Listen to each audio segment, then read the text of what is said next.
Hi everyone, Scott Ginger Pops with part two of my foster care series. Everybody who reached out, messaged me, commented on my part one video. Thank you so much. It means so much that you guys were actually watching and that you guys actually took an interest. That was amazing. Um, I kind of wanted to keep the ball rolling a little bit. I know at the end of part one, I left off with me being entered into that 5 day foster care placement area. So I kind of want to discuss a little bit more of that and kind of like the bouncing around into I got to court to where I was named a ward of the state of Washington, basically meaning that the state of Washington was my guardian. And that ultimately I was up for adoption at that point. Anybody could have came in and signed paperwork, and I would have been their problem. so so anywho, um, so this 5 day placement, um, police took me in there, and I don't remember if there was 4 beds or 6 beds, but they were like along the sides of this big room, and each bed had like a trunk, like a chest type looking thing at the foot of each bed for everybody to put their stuff in. And it was real late at night when the police got me in there. It had to have been about midnight or so. Um, so they had a staff member that was there, and it was like a desk that sat so like he was like a front door, and off to the side of that front door was like a desk where they sat at, so they could see everybody coming and going. They could see anybody approaching the front door, all that stuff. And this place had no back door, or I think it did, but they had permanently blockaded it so like you couldn't get out, but it had plenty of windows, so if there was an emergency, you could still get out. If that makes any sense. Um, they got me a bed. I fell asleep. It took me a long time to fall asleep. I remember that first night was the worst. Um, which actually, I support a nonprofit organization called Together We Rise, and I actually help support by putting together boxes for foster children on their first night. Comes with like a stuffed animal or a teddy bear and a blanket and some various other comfort items that a child in their first night of foster care might need. They also put together Christmas gifts for foster children. They put together bikes and skateboards and just all sorts. They do a lot of great work. If you guys haven't heard of them, please look them up. They do have a Facebook page. Give them a like and follow. And support them if you like what they're doing. They really are great people.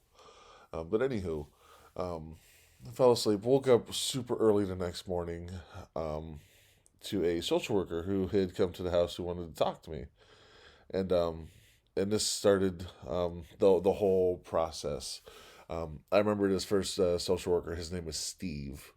Um, he put me in his car. I left all my stuff there at that house, and we went to the Department of Social and Health Services building, or DSHS, in Everett, Washington, way up on the north end of Broadway, which is the main street that runs right through Everett, where a lot of like big commercial businesses are. There's like grocery stores and stuff like that.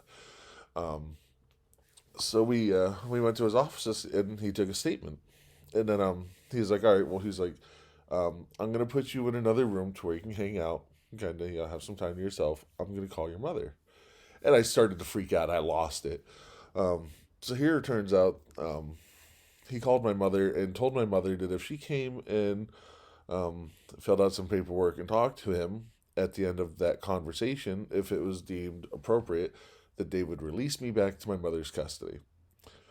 My mother told them that she would be there in 20 minutes. I sat there for 7 hours. My mother never showed up. Um, and for years, I used to like blame my mother. Like, why didn't you come? Why didn't you do this? Why didn't you do that? But then towards the end of my mother's life, my mother ultimately, sadly, passed away a few years ago. And she told me, she's like, I wanted to come, but Frank wouldn't let me. Your F wouldn't let me. Um, because he was beating her as much as he was beating me. And So I forgave her and I understood why. I mean, she ultimately had to protect my brothers and sisters as well. Now, keep in mind, at this point, my brothers and sisters were still living at home. I was the only one that was taken into the system.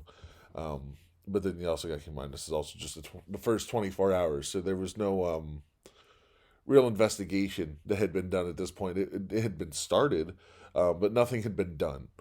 Um, so I sat in this room. It had like a little TV, and this is before the age of flat screen. So it was like one of these big old thick, you know, tube TVs or like a VCR and like a bunch of random like VHS tapes that people just donated to the state, and they had like some beat up toys and then like a couch.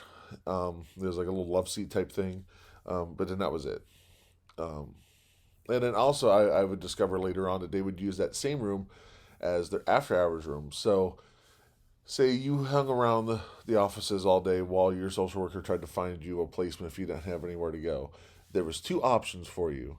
There was A, you could stay in that after hours room and you could sleep on that couch with another staff member who would work an overnight shift would sit there and supervise you, or B, they would take you to juvenile hall, but they would like leave the doors open and stuff like that, so you weren't like really like locked in. You didn't have to wear the juvenile detention uniforms and all that stuff. Like they had a whole separate area that was just what they just called overflow. Um, and there was a couple of nights where I had spent some time in there, just because they didn't have anywhere else to put me. Um, but anywho, um, at the end of the day, Steve came down and said, "Hey, your mother never came." Like he was keeping me updated throughout the day. And then also throughout the day, they had these food vouchers where like they would write out and they would ask you like would you like Subway or McDonald's or whatever, or Jack in the Box, and they had each voucher for each individual place, and then they would write it out, with your name and then how much and all that stuff, and then you would take it and then you would go and get whatever you wanted. Um, with me being, just in the system, they thought I was a high risk, running away, which I did run away from the foster care system on multiple occasions. So they were right in thinking that.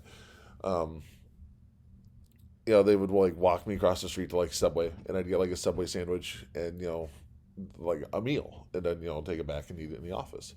So at the end of the day, he's like, "Hey, I gotta take you back," and um, I had used all 5 days at that placement, and they had no choice but to take me out of that placement because that 5 days was the maximum. You couldn't stay past that. Um, so they had picked me up, take me back to the DSHS building, and I actually spent 3 nights in the after hours room before they had eventually found me another smaller, more permanent type group home situation. Um, I forgot exactly where it was at. I remember it wasn't in the city of Everett. I think it might have been in the next town over in Marysville, or possibly Smoky Point, which is a little bit further away from that. Um, but I remember it was way out in the woods, and there was like me and like five other kids, and there was like a boy and girl type situation. So like, there was like a couple girls and they shared a room, and the boys shared a room. And it was like in a modular type home. So noise carried. It was you have six kids running around. You had no quiet. Um, and I remember I was there for I would say about 3 months. Um, and I had no contact with my family at all at this point. I know they had tried to reach out to see if I can call my mother on the phone, and that was to no avail. Um, I hadn't heard from my brothers, my sisters. I was becoming homesick. I wanted my mother. I wanted to see my brothers. I wanted to know that everybody else is okay. And and it just didn't happen. And then ultimately at the end of that 3 months, I got moved to another foster home, which was all boys, and then there was only I think four of us. It was really really small, really really quiet, and it was it felt like a group home, but it was more like a foster home type setting. Like there were foster parents, but that they were constantly in and out, and there was always people that were like filling in. It was hard to describe. Like you kind of had to have been there type situation to understand the situation. Um, so I was there, and then that's when the court proceedings started. They wanted to take my mother and remove her parental rights and make me a ward of the state. As I'd stated before, ward of the state, all that means is that you become a the state of Washington or whichever state you're in. You become a guardian, or they become your guardian. Ultimately, like your parents is the state. Um, and then at this point, I remember I'd also switched social workers, so I no longer had Steve, who I'd become like super comfortable with, and they had handed me off to this woman named Alicia, and she was the nicest woman I've ever met in my life. She was so down to earth, and I would sit and cry for hours and talk to her, and just like I'd pour my heart out, and she would just sit there and listen. Like she wouldn't move. She hung on to everything I said. Um, so the court proceedings took, I want to say, right around 3 or 4 months. At first they kept adjourning that, and pushing this out and pushing that out, and you know how court systems work. It's like, oh well, we're not ready, so give us another 2 weeks, or give us another month, or stuff. So that was a lot. Um, when we finally made it to court, like the big day, um, I was sick that morning because I knew what was gonna happen. Um, like I was just so nauseous, and I didn't want to talk to anybody. I just wanted everybody to leave me alone. And Alicia picked me up when we went to court. That was the first time I saw my mother, um, stepfather, and we were in court, and like we were face to face, and no, my neighbors are fighting. But anywho, um, there was testimony, questioning on both sides. At this point, I'm just sitting there. Nobody has asked me anything. I'm I'm as quiet as a church mouse. Um, they asked my stepfather um, why he was abusing me, and he said he looks like his biological father, and I can't stand him. I wanted to kill him. Um, so through the rest of the court proceedings, they counted like 6 separate times where I ultimately overcame what could have potentially been an attempted murder. Um, that's and that's part of the reason why I'm saying, like, I survived. Like, not only did I survive my stepfather, but I survived the system. I survived the system to choose up most foster kids and spits them out into the world, and they live the rest of their lives not knowing how to take care of themselves, how to raise a family. Like it's sad. It's a horrible, um, you know, reality that we live in, where we have foster children that are wandering the streets, that are homeless, that they get spit out into the streets when they're 18, and they don't even know how to balance a checkbook. It's I was able to overcome all of this and become the person I am now. I have a family. I have a career.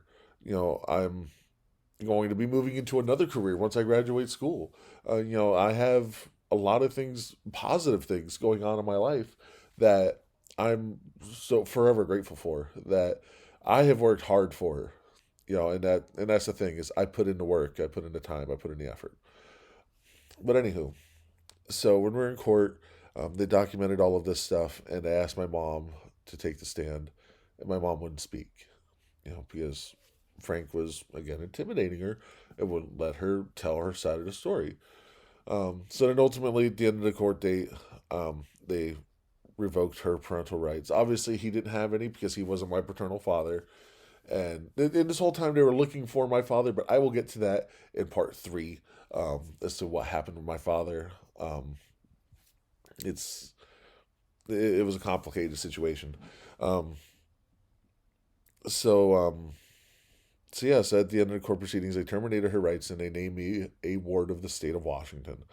Um, Alicia, we left court that day. I was obviously upset. Um, I remember she took me back to the group home, and she said that she will do everything in her power to make sure that I was taken care of and that I had what I needed, and that I would still have contact with my brothers and sisters. So, um, and there I will end part two. Um, I'll pick up from there with part three. Um, then kind of wrap it up.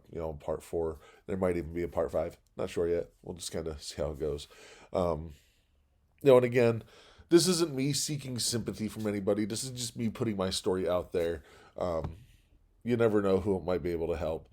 If you're watching this, or if you're watching any parts of this series, if you're a child, or youth, younger person, if you're at home and you're being abused, there is help available for you. And there are people who care, and there are people who will fight for you. You're not alone. Please reach out. Please talk to somebody. And on that note, I will say goodbye, and I will see you in part three.